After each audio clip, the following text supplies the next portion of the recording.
Nelson Eel, it is Yes, a sir. pleasure to have you in the studio. I've been hearing about the book that you have written and the things that you are doing. First of all, tell us something about. Well, first of all, tell us something about Nelson Eel. Who is Nelson Absolutely, Eel? absolutely. First of all, let me say it's a pleasure to be here. I consider you one of the voices of Kansas City, Kansas City's consciousness almost, so thank you for that. So a little bit about me is I'm a very active young man. I love Kansas City. I've just written a book entitled The Introduction to the Truth of Life. It breaks down some fundamental principles of the universe that are applicable to everybody.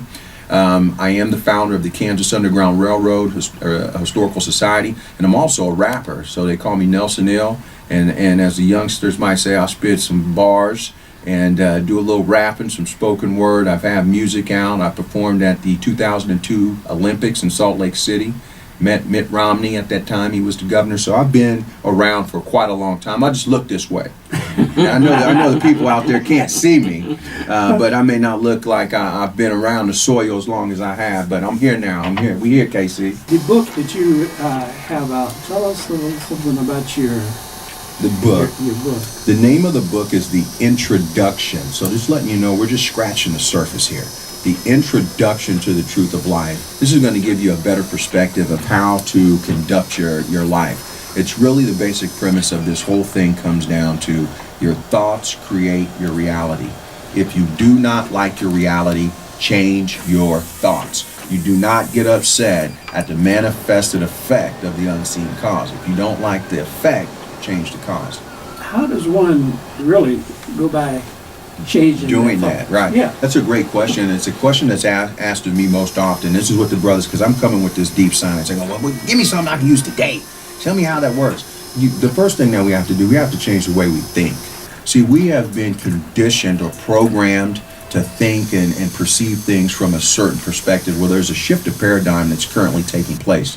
This is a new era of time now. So this is not the 1800s. This is not 100 years ago or 200 years ago. So now we have to bring in thinking that's going to be reflective of the day that we live in. This is how you know if you're thinking right, if you're thinking wrong, because I'm asking you to change your thoughts. And you're probably thinking, how can I change my thoughts? I just think as thoughts come to me. Look around yourself right now. If you are in a condition to where you feel like your conditions can be better, if you're in a jail cell, if you are in an undesirable condition, you are simply there as a result of where you've placed your time and energy, your thoughts. That's the way you think is where I can find you. A thought precedes everything you do. Before you get dressed, you had to think about it. So your conditions are indications of where your thoughts are. And if you want your conditions to change, you have to change what puts you in that situation. Now, I noticed are these chapters in your book? Yeah, these are different chapters. Consciousness, correspondence, vibration, polarity, rhythm, cause and effect, and gender. Well, let's talk about polarity. Let's talk about that. The law of polarity, and the reason why I'm using it from this angle, although these things can be taken, and I can expound on them from a religious perspective, because these things are talked about by all in Buddha and Confucius, but since there's this thing today where we're just going to deal with the scientific facts of it, right? So from a scientific perspective, polarity states that there's a North Pole, then there's a South Pole. There's a up, there's a down, there's a hot, there's a cold. If there's a heaven, there's a hell. There's a left, there's a right. Everything has a pole.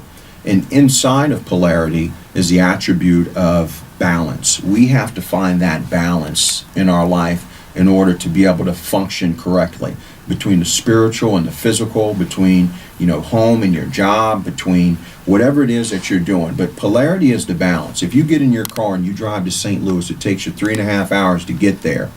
Assuming you're doing the same rate of speed, it's going to take you 3.5 hours to get back to Kansas City. So what was done in science has to be undone that same way. We didn't just wake up here in this condition. It was set by design this way. And the only way we're going to get out of it is if we make a plan by design intentionally to get ourselves out of this condition. I have a question for Mr. Nelson. Absolutely. We were talking a minute ago. I said, what really prompted you or gave you the passion that you have in regards to your mission that you're on now? Absolutely, and great question, by the way. I'm going to tell you, it was out of a personal, they say that necessity is the mother of invention.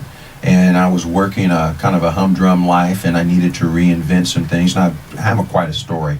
And so when I kind of talked to God, and I said, man, listen, I need a better job, man. This ain't working. I ain't making no money. Everything's going wrong.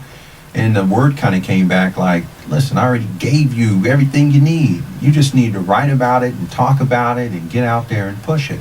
But as the process was taking place, I was kind of going through a little space in my life, and all these different thoughts were coming to me. And one of the thoughts was, why do we hate on each other? Why do we kill each other? Why do we hurt each other? Why do we do these things? These things are very prevalent in our society today. You got mass shootings. You got all this every day. Every day you turn on the news, it's something else. And so I'm talking to God, and the word is coming back to me as I'm still and quiet, and it says, well, people do these things based on that which they disagree on. I like red, you like blue, let's fight about it. I'm a Democrat, you're a Republican, let's kill each other. I say Allah, you say Jesus, or I'm a Christian and you're a Muslim. Anything that two people can disagree on can go from just a simple argument to World War III. Sometimes it's even called splitting of a hair. It can just be so senseless. But as I started thinking about that, the opposite of that truth also occurred to me as well. We don't fight based on that which we agree on. We don't argue over what we agree. You like barbecue, I like barbecue. If I come over and say, hey man, let me take you to lunch, I want to take you out to eat some good barbecue, there's generally not a big shootout and a fight that happens after that because we both agree. And so then the next thought came, and the thought was, well, what is it that we can all agree on? Talking black, white, yellow, green, brown, Christian, Muslim, LGBTQ. There's another Q on there because there's a questioning. So you got queer, now you got questioning. So it's LGBTQQ, atheist, agnostic, Muslim, Christian. What is it that we can all agree on?